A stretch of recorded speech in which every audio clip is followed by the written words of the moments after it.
अर्ज किया है कि अड्डा 24/7 के साथ पढ़ने से है लाभ ही लाभ, नहीं है कोई हानि। अड्डा 24/7 के साथ पढ़ने से है लाभ ही लाभ, नहीं है कोई हानि। आज हम देखेंगे कि क्यों जरूरी है हर जगह मैथ्स की कहानी। बोलो वाह वाह। तो मैं हूं आप लोग का मैथ्स मेंटोर प्रिंस सर और स्वागत करता हूं आपका साइंस अड्डा चैनल पे। तो एक बहुत अमेजिंग सेशन आपके सामने मैं लेके आया हूं। इस सेशन की इंपॉर्टेंस इतनी ज्यादा है कि आप इमेजिन नहीं कर सकते। जी हां सर जी, ये जो हमारा मैथ्स सब्जेक्ट्स होता है, ये मैथ्स सब्जेक्ट सर क्यों इतना ज्यादा जरूरी है उस पर चर्चा करने वाले हैं। क्योंकि सर जब हम क्लास 10th के बाद क्लास 11th में जाते हैं, तो क्लास 11th में जाने के बाद चाहे हम कॉमर्स स्ट्रीम ले, चाहे हम साइंस स्ट्रीम में पीसीएम ले, चाहे हम साइंस स्ट्रीम में पीसीबी ले, मैथ्स हर जगह आएगा। अब क्यों मैं ऐसा कह रहा हूं मैथ्स हर जगह आएगा, इसी की कहानी आज आपको इस लेक्चर में मैं समझाने वाला हूं। तो बहुत इंपॉर्टेंट होने वाला है, बहुत ही शानदार सेशन होने वाला है। तैयार रहिएगा सर जी। फटाफट तरीके से सेशन को लाइक करिए, शेयर करिए और अपने दोस्तों को बुला लीजिए, क्योंकि वो जानेंगे कि क्यों मैथ्स हर एक दूसरे सब्जेक्ट के लिए भी जरूरी हो जाता है।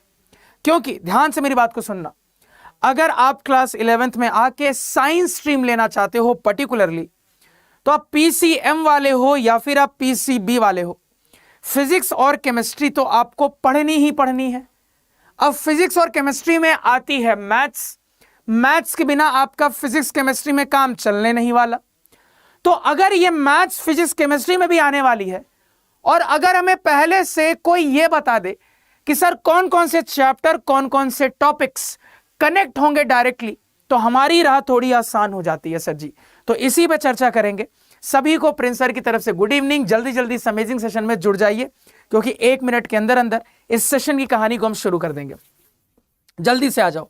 हेलो सभी को, हेलो, फटाफट आ जाइए, फटाफट आ जाइए, इस अमेजिंग सेशन को ज्वाइन कर लीजिए, तेजी से ज्वाइन कर लीजिए। जल्दी से आ जाओ, जल्दी से फटाफट आ जाओ, बिल्कुल भी टाइम वेस्ट नहीं करना है। फटाफट एकदम फटाफट आ जाइए, जल्दी से आ जाइए, सेशन को ज्वाइन कर लीजिए। बहुत अमेजिंग सेशन होगा, बहुत शानदार सेशन होगा, बहुत क्रूशियल, बहुत इंपॉर्टेंट सेशन होगा। बार बार मैं आपको कह रहा हूं, बार बार मैं आपको समझा रहा हूं कि सेशन की इंपॉर्टेंस बस तुम इस चीज से लगा सकते हो कि ये जो मैथ्स है, इस मैथ्स के बिना आपके फिजिक्स और केमिस्ट्री की जो गाड़ी है वो आगे नहीं बढ़ने वाली है। तो चूंकि फिजिक्स और केमिस्ट्री की गाड़ी मैथ्स पे डिपेंडेंट है, इसी वजह से मैथ्स कैसे कैसे कनेक्ट होगा ये आपको जानना बहुत जरूरी है। जल्दी से आ जाओ, थोड़ी ही देर में शुरू कर देंगे।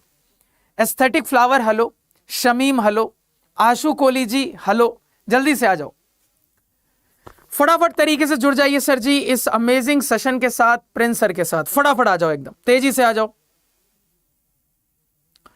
बहुत ही बढ़िया, बहुत ही शानदार, बहुत ही बढ़िया, बहुत ही शानदार, जल्दी से आ जाइए। चलिए, बहुत ही बढ़िया। तो मुझे ऐसा लगता है कि सर अब शुरू करते हैं बिना देरी किए हुए। ध्यान से मेरी बात को सुनिएगा, समझने की कोशिश करिएगा। तो सबसे पहले एक लाइन देखते हैं, बड़ी इंपॉर्टेंट लाइन है, समझिएगा सर क्या लिखा है। Physics and chemistry are soulless without maths. याद रखिएगा सर कि फिजिक्स और केमिस्ट्री को अगर एक ह्यूमन बॉडी की तरह माना जाए तो उनकी आत्मा मैथ्स। ये बात दिमाग में रखना कि अगर हम फिजिक्स और केमिस्ट्री को एक ह्यूमन बॉडी की तरह कंसीडर करें तो उनकी जो आत्मा है, उनका जो सोल है, वो मैथ्स है। यानी कि बिना मैथ्स की अच्छी नॉलेज के आपकी फिजिक्स और जो केमिस्ट्री है वो अधूरी रह जाएगी। समझ रहे हो ना कि जिस शरीर में आत्मा नहीं होती उस शरीर का कोई मतलब नहीं है। इसी वजह से जिस फिजिक्स और केमिस्ट्री की नॉलेज के लिए मैथ्स की नॉलेज नहीं है, वो फिजिक्स केमिस्ट्री की नॉलेज अधूरी रह जाती है। तो यहां पे अब बारी बारी से ये समझेंगे कि मैथ्स में कौन कौन से चैप्टर्स, कौन कौन से टॉपिक्स फिजिक्स के लिए इंपॉर्टेंट है, अगेन केमिस्ट्री के लिए कौन कौन से मैथ्स के चैप्टर्स, कौन कौन से मैथ्स के टॉपिक इंपॉर्टेंट है और उनको कहां से हमें पढ़ना है। तो यहां पे शुरू करते हैं। ध्यान दीजिएगा कहानी प्रिंस सर की जुबानी। देखो यहां पे तो आपके सामने मैंने ये जो लिस्ट लगाई है सर, इस लिस्ट को पहले एक नजर ध्यान से देखो और स्क्रीनशॉट ले लो हो सके तो सबसे पहले ये जान लेते हैं सर जी कि फिजिक्स के लिए वो कौन सी बेसिक मैथ्स है जो कि आपके लिए इतनी ज्यादा जरूरी है। बड़े ध्यान से सुनिएगा। तो सबसे पहले मैथ्स में हमें क्लास 11th में पढ़ना होता है क्वाड्रेटिक इक्वेशंस। अब ये जो क्वाड्रेटिक इक्वेशंस है इसकी नॉलेज आपको बहुत ज्यादा जरूरी है, क्योंकि पूरे फिजिक्स में, अभी मैं आपको बता देता हूं, पूरे फिजिक्स में ये क्वाड्रेटिक इक्वेशंस आपको किसी भी चैप्टर में कहीं किसी सवाल में मिल जाएगा, कहीं पे भी इससे मुलाकात हो जाएगी राह में चलते चलते। तो क्वाड्रेटिक इक्वेशंस की आपकी अच्छी नॉलेज होनी चाहिए, क्लास 11th वाले क्वाड्रेटिक इक्वेशंस की, ध्यान रखिएगा। अगेन दूसरा इंपॉर्टेंट चैप्टर है फंक्शंस। अब जब मैं फंक्शंस की बात करता हूं तो कई सारे फंक्शंस आपको अपने फिजिक्स सॉल्व करने के दौरान न्यूमेरिकल्स में इक्वेशंस मिलेंगे, जैसे कि लॉगरिथमिक, जैसे कि एक्सपोनेंशियल, जैसे कि ट्रिग्नोमेट्रिक।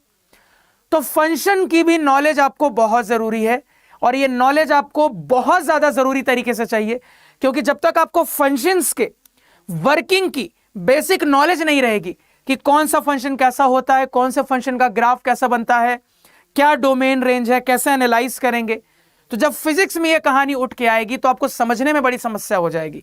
इसी वजह से मैथ्स में रिलेशन एंड फंक्शंस में जो हम फंक्शंस पढ़ते हैं ना, ये आपके फिजिक्स के नॉलेज के लिए बहुत रिक्वायर्ड है। अगेन देखिएगा, लीनियर इनइक्वालिटीज। अब लीनियर इनइक्वालिटीज भी क्वाड्रेटिक इक्वेशंस की तरह है, कहीं पे भी बीच में उठ के आ जाएगा।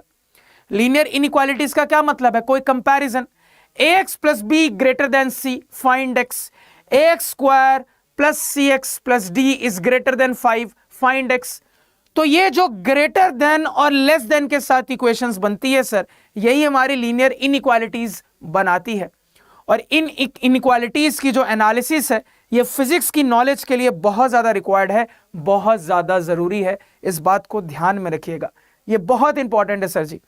तो अगेन मैथ्स में हम जो क्लास 11th में लीनियर इनइक्वालिटीज पढ़ते हैं, इसकी नॉलेज भी फिजिक्स के लिए बहुत रिक्वायर्ड है। अगेन देखिएगा, सीक्वेंस एंड सीरीज की बात करते हैं, तो सीक्वेंस एंड सीरीज में भी खासकर अगर मैं एपी और जीपी की बात करूं, एपी आप लोग 10th में पढ़ के आ रहे हो, अर्थमेटिक प्रोग्रेशन, 11th में आके थोड़ा सा पढ़ोगे ज्योमेट्रिक प्रोग्रेशन। तो ये जो दोनों चीजें हैं ना, इनकी भी जरूरत आपको फिजिक्स में पड़ती है, कई जगह पड़ेगी।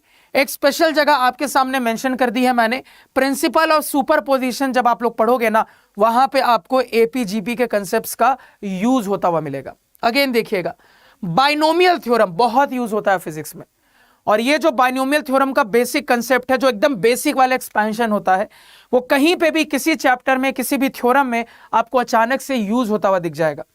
तो बाइनोमियल थ्योरम के बेसिक्स भी आपको क्लियर होने चाहिए, ये कहीं पे भी इस्तेमाल होता हुआ आपको मिल जाएगा। अब सबसे बवाल चीज, इन सब में सबसे बवाल चीज कोऑर्डिनेट ज्योमेट्री, और उसमें भी स्पेशली ग्राफ्स। मतलब मैं क्या ही आपको बताऊं, ये कितना ज्यादा आपके लिए जरूरी है। ये जो आपके सामने मैंने लिखा है ना सर, ग्राफ्स, फिजिक्स में बिना ग्राफ के तो अच्छे सवाल की कहानी हिलती ही नहीं है।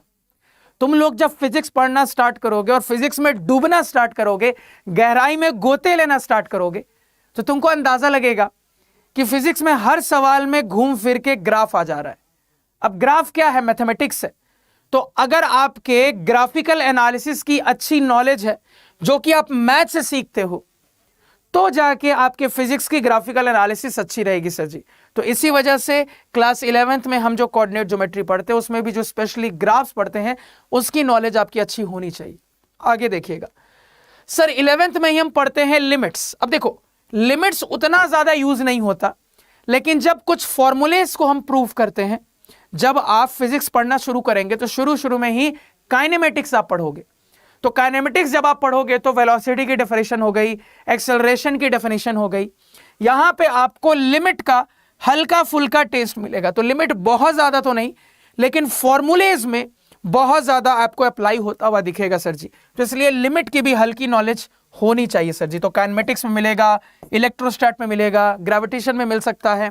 अगेन देखिएगा, एप्लीकेशन ऑफ डेरिवेटिव्स, ये तो आपको किसी भी फिजिक्स के चैप्टर में मिल जाएगा। मतलब यहां पे इस चीज को दिमाग में रखना कि एप्लीकेशन ऑफ डेरिवेटिव्स, यानी कि सर डिफरेंशिएशन का जो एप्लीकेशन होता है, वो कैसे कैसे किया जाएगा, क्या क्या करना है, ये आपको बहुत ज्यादा किसी भी फिजिक्स के चैप्टर में इस्तेमाल होता हुआ मिल जाएगा। इंटीग्रल्स, अगेन एक ऐसा टॉपिक जो कि हर चैप्टर में किसी भी इक्वेशन में कहीं पे भी निकल के आ जाता है।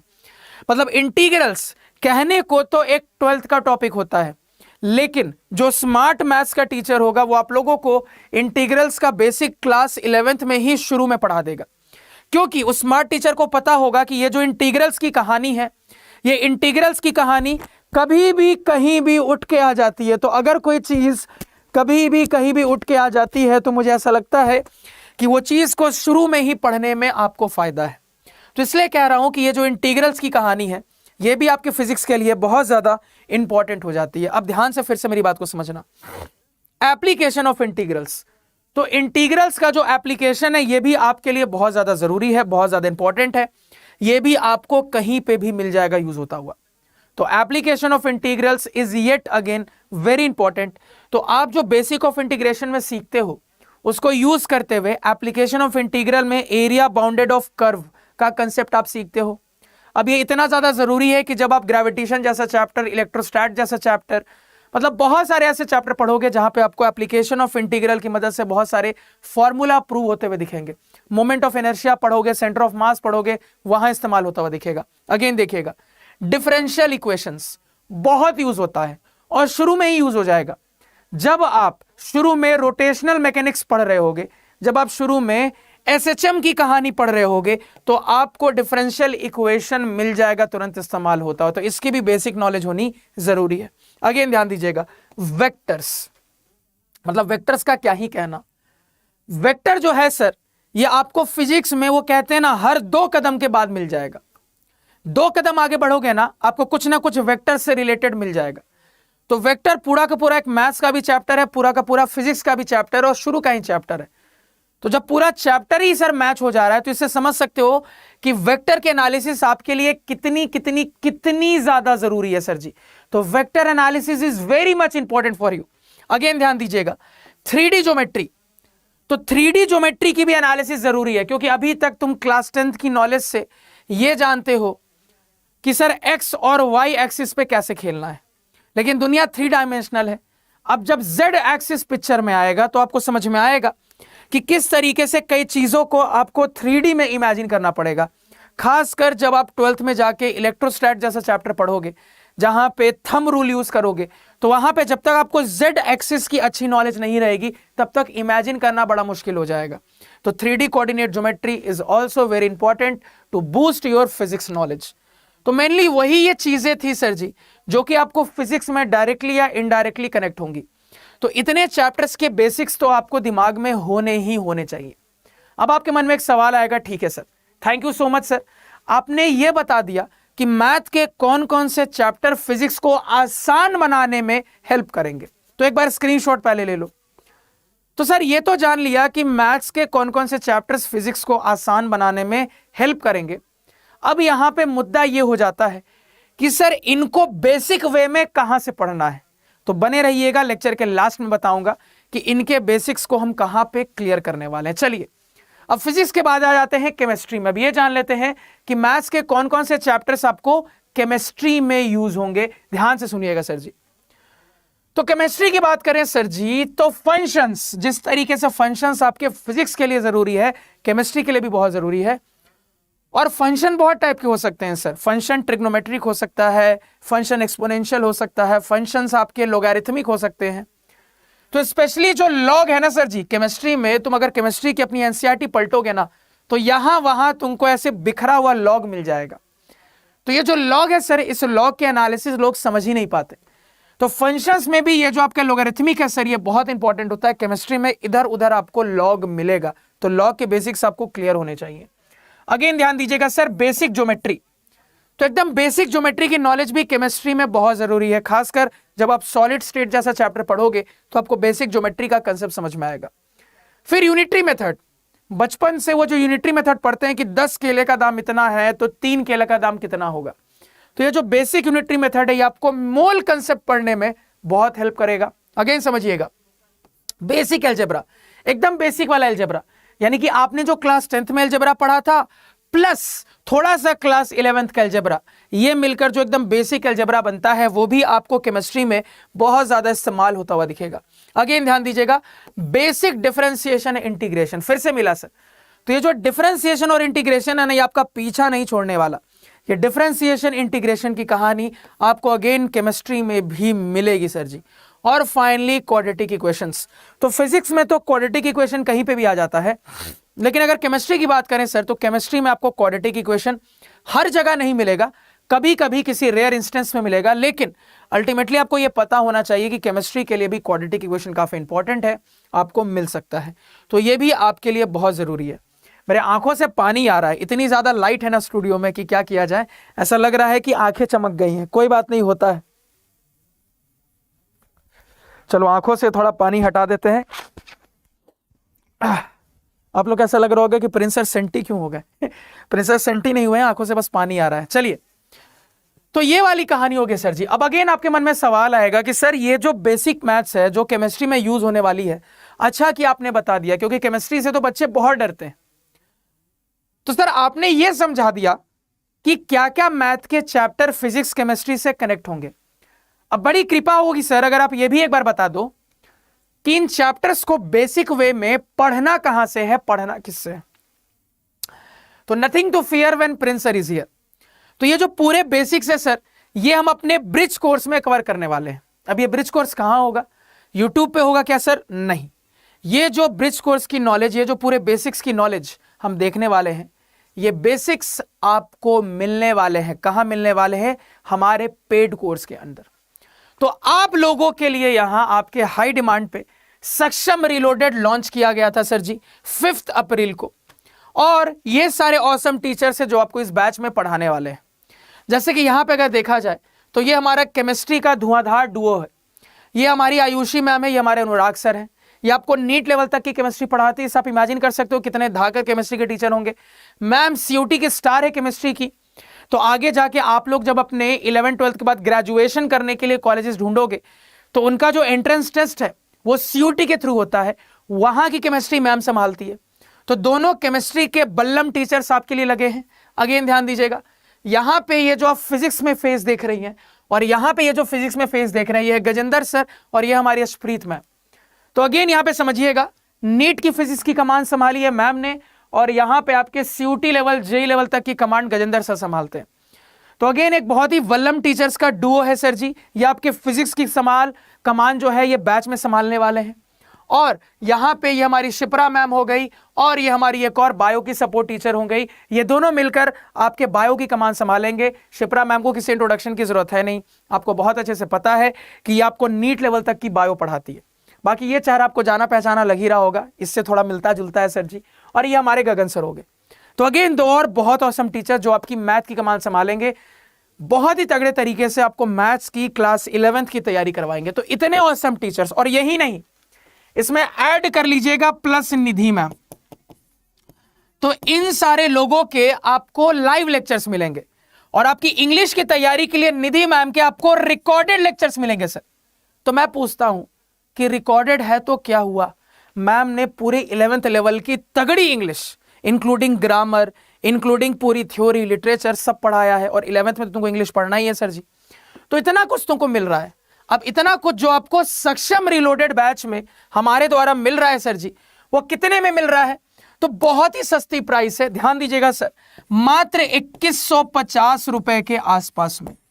इतनी सी प्राइस में आपको ये पूरा कोर्स मिलेगा। आप कहोगे सर ये हर महीने देना है क्या? बिल्कुल भी नहीं, ये आपको बस एक बार देना है और आप पूरे क्लास 11th के लिए फ्री हो जाओ, निश्चिंत हो जाओ। यानी कि आप 12 मंथ्स के लिए बिल्कुल फ्री हो जाओगे। यानी 1 साल के लिए आपकी बस ये एक बार की फीस है। एक बार की फीस दो, 1 साल आराम से इन सारे फैकल्टी से पढ़ के अपने 11th को बिल्कुल मजबूत बनाओ, बिल्कुल ताबड़तोड़ बनाओ। तो आपकी 11th की तैयारी को बूस्ट करने के लिए ये बैच आपके लिए लॉन्च किया गया है। 5 अप्रैल को ये बैच स्टार्ट हुआ है, और बैच में हल्की हल्की ही अभी क्लासेस स्टार्ट हुई है, अभी बहुत ज्यादा डिटेल नहीं चल रहा है। जैसे अभी मैं आप लोगों को बेसिक्स में एक बहुत इंपॉर्टेंट चीज डिफरेंशिएशन पढ़ा रहा हूं, और अभी डिफरेंशिएशन की एक आध क्लास ही हुई है। तो अभी भी मौका है, बैच ज्वाइन कर लीजिए, कुछ बहुत इंपॉर्टेंट मिस कर दीजिएगा वरना, समझ रहे हो। तो बहुत ही बढ़िया बैच है सर, अमेजिंग बैच है। इस बैच को मिस ना करो किसी भी कीमत पे। आप लोग समझ नहीं पा रहे हो कि ये बैच आपके लिए कितनी ज्यादा जरूरी है। देखो 11th-12th पढ़ाने वाले मार्केट में बहुत बैच होंगे, लेकिन ब्रिज कोर्स के साथ पढ़ाने वाले रेयरली कोई बैच होंगे। तो इसलिए कह रहा हूं कि ब्रिज कोर्स एक बहुत इंपॉर्टेंट एलिमेंट है जो कि हर तरीके से आपकी तैयारी को बूस्ट करेगा। और शुरू में हम आप लोग को ब्रिज कोर्स की ही नॉलेज देंगे, तब जाके धीरे धीरे करके आपको चैप्टर्स पे हम आया करेंगे। तो इसी वजह से कह रहा हूं कि सक्षम रिलोडेड बैच को जरूर से ज्वाइन करिएगा, बहुत जरूरी है आपके लिए। और चूंकि अभी 5 अप्रैल से ही क्लासेस स्टार्ट हुई है, तो अभी भी ज्यादा देर नहीं हुई है सर जी, इतने से पैसे हैं, ज्यादा आपको मेहनत करनी नहीं है। हाँ, यहां पे एक और चीज मैं आपको बता देता हूं कि बैच अब ज्वाइन कहां से करना है, कैसे करना है, इसकी नॉलेज मैं आपको थोड़ी दे देता हूं, तो ध्यान से देखिएगा। तो या तो आप प्ले स्टोर से अड्डा 24/7 की ऐप डाउनलोड कर लीजिए, और अगर आपके पास पहले से ऐप नहीं है तो आप गूगल क्रोम पे भी अड्डा 24/7 सर्च कर सकते हो, तो आपकी वेबसाइट खुल जाएगी। अब वेबसाइट खुलने के बाद क्या करना है, बड़े ध्यान से सुनिएगा, अपनी लॉगिन डिटेल्स डालिएगा और यहां पे आ जाइएगा एक्सप्लोर बाय एग्जाम्स। अब यहां पे नीचे नीचे नीचे नीचे नीचे आने के बाद, यहां पे नीचे नीचे नीचे आने के बाद आपको ये मिलेगा स्कूल K-12, इस पे आपको क्लिक करना है। अब चूंकि आपको क्लास 11th की तैयारी करनी है, आप क्लास 11th पे क्लिक करोगे, और क्लास 11th पे क्लिक करने के बाद अब आपको यहां पे दिखेगा CBSE बोर्ड क्लास 11th। अब यहां पे कुछ बच्चों का डाउट आएगा, सर हम तो ICSE में एडमिशन लेंगे, सर हम तो स्टेट बोर्ड, हम Bihar board, Haryana board, UP board इस टाइप से हैं सर, तो क्या हमारे लिए बैच नहीं है? कौन कहता है नहीं है? एक चीज याद रखना कि जो CBSE का सिलेबस होता है ना, उसी के अराउंड स्टेट बोर्ड का सिलेबस होता है। तो अगर आप ICSE बोर्ड में हो या आप स्टेट बोर्ड में हो, तो भी आपका 95% सिलेबस सेम ही होता है सर जी। तो अगर आप किसी स्टेट बोर्ड या ICSE बोर्ड के भी हो, तो भी आप बड़ी आसानी से इस बैच को ज्वाइन कर सकते हो, इस बात को याद रखिएगा सर जी। तो ये बैच आपको इस तरीके से क्लिक करना है, क्लिक करने के बाद ये आपको यहां पे मिल जाएगा सक्षम रिलोडेड बैच। अब देखो यहां पे क्या लिखा है, EPL 15 कोड अप्लाई करो ना, इस कोड से तुमको डिस्काउंट मिलेगा, लेकिन मैं तुमको एक ऐसा कोड बताऊंगा जिससे तुमको सबसे ज्यादा डिस्काउंट मिलेगा। यानी मैं जो तुमको कोड बताऊंगा उससे ज्यादा डिस्काउंट तुमको किसी कोड से नहीं मिलने वाला है। तो सबसे पहले तो बैच पे इस तरीके से टैप करना है। अब टैप करने के बाद इस तरीके से आपका ये बैच खुल जाएगा। यहां पे आपको मोर पे क्लिक करना है, तो इस तरीके से पेमेंट ऑप्शन आ जाएगा। अब देखो यहां पे क्या लिखा है, एंटर कूपन कोड। तो ये जो कहानी लिखी है ना एंटर कूपन कोड की, ध्यान से देखिएगा, ये जो कहानी लिखी है ना एंटर कूपन कोड की, तो यहां पे आपको एक कोड अप्लाई करना होगा। कौन सा कोड अप्लाई करना होगा बताऊंगा लास्ट में। उस कोड को अप्लाई करके यहां अप्लाई पे क्लिक कर दोगे, कंटिन्यू कर दोगे, मैक्सिमम डिस्काउंट होगा, सबसे सस्ते में बैच आपको यहां पे मिल जाएगा। तो मैं आपको यहां पे एक बार कोड बता देता हूं कि आपको कोड कौन सा अप्लाई करना है। तो इस कोड को थोड़ा सा नोट कर लेना, इस कोड को थोड़ा सा तुम लोग नोट कर लेना, ये कोड आपके लिए जानना बहुत जरूरी है। तो कोड क्या है आपका, तो कोड है आपका, ध्यान से देखिएगा, कैपिटल Y 546। तो ये आपका कोड होने वाला है। इस कोड को मिस मत करिएगा, इस कोड को जरूर से अप्लाई करिएगा। तो बहुत जरूरी कोड है, बहुत इंपॉर्टेंट कोड है, इस कोड को जरूर से अप्लाई करिएगा, मैक्सिमम डिस्काउंट मिलेगा और बैच आप परचेस कर लोगे। तो तुम इमेजिन करो पूरे साल के लिए सिर्फ 2000 के करीब का बैच, और उसमें 5 सब्जेक्ट्स की तैयारी। यानी थोड़ा सा अगर आप मैथ्स लगाओगे, तो मैथ्स लगा के आपको पता चलेगा सर हर महीने पर सब्जेक्ट आपको 50 रुपए देने हैं। अब इतने अमेजिंग टीचर्स 50 रुपए में आपको हर महीने से पढ़ा रहे हैं, तो बताओ इससे सस्ता क्या हो सकता है। मुझे पता है कुछ बच्चे कहेंगे कि सर ये पैसा लेने का तरीका है। अब तुम ही खुद तो बताओ ना, आज के टाइम में एक मूर्ख से मूर्ख इंसान भी पढ़ाएगा तो 50 रुपए नहीं लेगा, समझ रहे हो मेरी बात को। और यहां तो आपको इतने अमेजिंग टीचर्स का एक क्लस्टर मिल रहा है पूरा। तो इसलिए कह रहा हूं अपॉर्चुनिटी मिस नहीं करिए। इतना सस्ता बैच है, पूरे साल के लिए करीबन 2150 रुपए आपको देने हैं। अभी नया नया बैच शुरू हुआ है, ज्वाइन कर लीजिए, ब्रिज कोर्स एंजॉय करेंगे और उसके बाद पूरा सिलेबस भी करेंगे। तो देखो आपका जो बैच है ये मत सोचना कि सिर्फ ब्रिज कोर्स का बैच है, ब्रिज कोर्स भी होगा, पूरा सिलेबस भी होगा। इस चीज को दिमाग में रखिएगा, आराम से इस चीज को दिमाग में रखिएगा सर जी। और अपने पेरेंट्स के साथ डिस्कस करो, उनको बताओ एक ऐसा यहाँ आपको अमेजिंग टीचर्स के द्वारा कोर्स मिल रहा है जो आपकी तैयारी को बहुत ही नेक्स्ट लेवल पहुंचाने वाला है। तो जरूर से बैच परचेस करें और बाकी अपने दोस्तों के साथ ये वीडियो शेयर करें ताकि उनको ये पता चले कि किस तरीके से फिजिक्स और केमिस्ट्री के मैथ्स में चैप्टर्स हेल्प करने वाले हैं, कौन कौन से चैप्टर कितने कितने इंपॉर्टेंट होने वाले हैं और उनकी तैयारी कहां से होगी। तो इसके साथ इस सेशन को यहीं पे एंड करते हैं। उम्मीद करूंगा सेशन आपको अच्छा लगा, आपके काम का था। हम मिलेंगे अगली बार, तब तक के लिए टाटा बाय बाय, सायनारा।